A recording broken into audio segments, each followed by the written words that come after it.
Good day everyone, welcome to my channel. And then in this tutorial video guys, we will create a program that will ask the user to give three numbers, and then our program will add the sum of three numbers using ng-bind in AngularJS.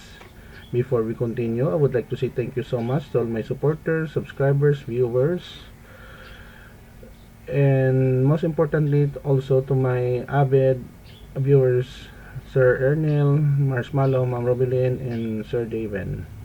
If you want to be shout out in my channel, put your name in the comment section of this video tutorial and then say shout out.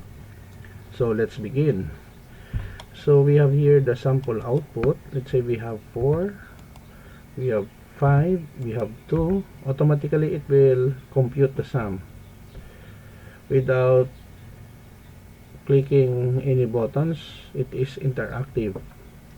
Now let us go with the machine problem.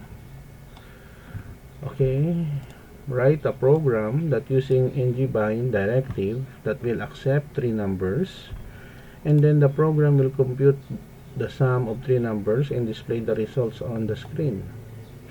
So we have here several comments here written by yours truly, Professor Jake Rodriguez Pomperada, Maed IT, MIT, and then the date of where I wrote, the code is July 29, 2021, Thursday, 5:56 p.m., Bacolod City, Negros Occidental, here in the Philippines.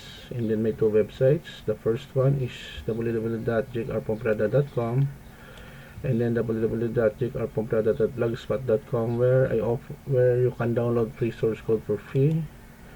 And then my personal email address where you can send your inquiries at jakerpomperada@gmail.com.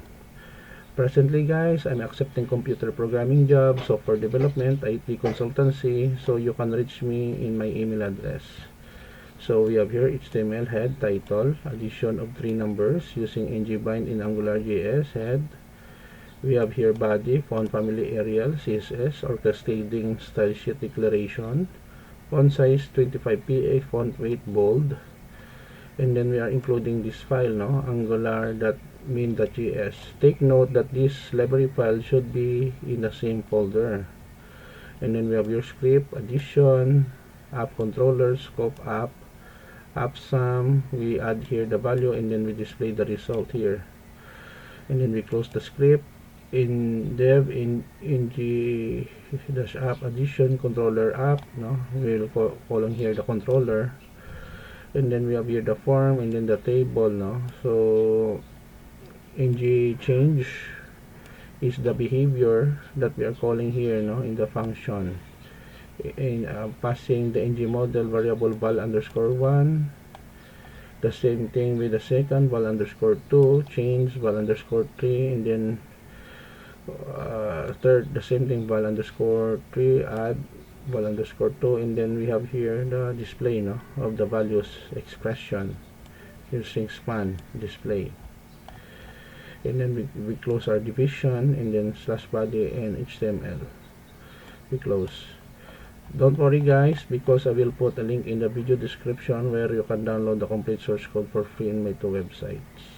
Let us hide this one, and then we will refresh, so another set of values, 6, 67, 4.